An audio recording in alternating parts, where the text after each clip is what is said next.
the concept to most people that, it's possible through practicing Kriya Yoga to reach a state where the breath stops completely, and I think it's an incredible thing. It's something that maybe people wouldn't even believe that's possible to have happen. What? Kevali Kumbhak.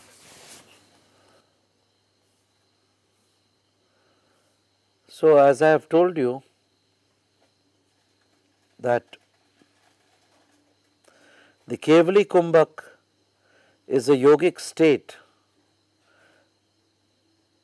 where the breath has stopped, but the pranic currents, the life force is still moving in the spine.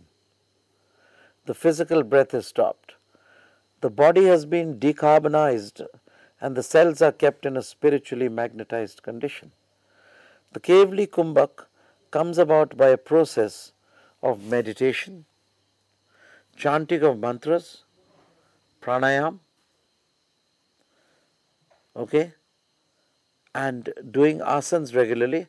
It comes by the by to many saints and many yogis and many practitioners on the path.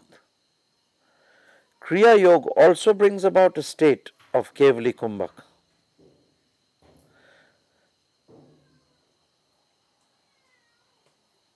But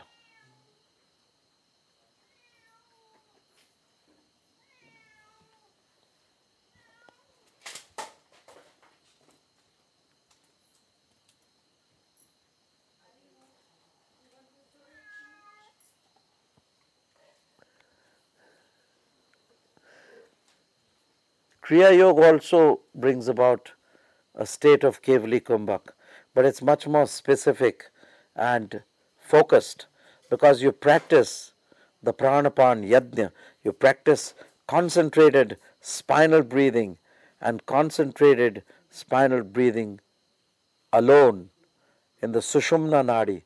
That's the electric blue, the filament of the Sushumna Nadi. And as you use the pranic currents, two pranic currents of prana and apan, the pran is the upward flowing pranic current, and the apanic current flows down, the pranic current flows up, and you merge and offer the pran into the apanic current and the apanic into the pranic current. By this, as your body gets decarbonized and purified day by day by the specific practice of Kriya Yoga, your cells again are at a much more rapid speed than normally people find Kevali Kumbhak.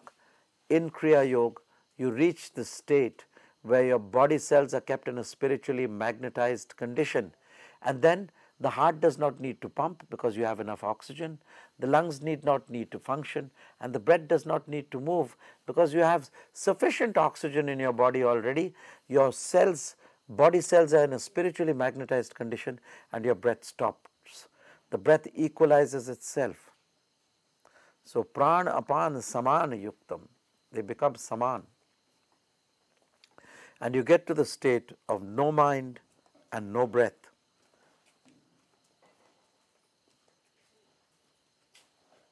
Bereft of thought and devoid of breath.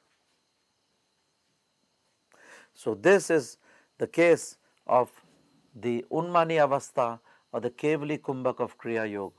The Kevali Kumbhak in classical yoga and the Kevali Kumbhak in Kriya Yoga or attained through Kriya Yoga are the same, except that the technique to get to this Kevali Kumbhak or the still breath state, the no mind state in Kriya Yoga, is more specifically done than it is done in the normal practice of yoga, where through general pranayams you can get to the state of Kevali Kumbhak by chanting and devotion, by concentration you can get to the state of Kevali Kumbhak, of course, but Kriya Yoga has chosen the best techniques of yoga to get to the state of Kevali Kumbhak the fastest with the least distraction.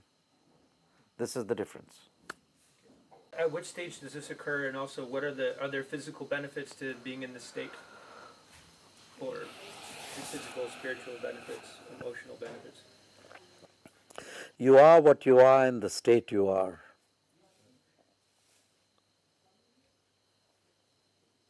If you want a short answer.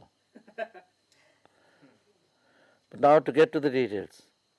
What physical benefits would a person have in eating a meal?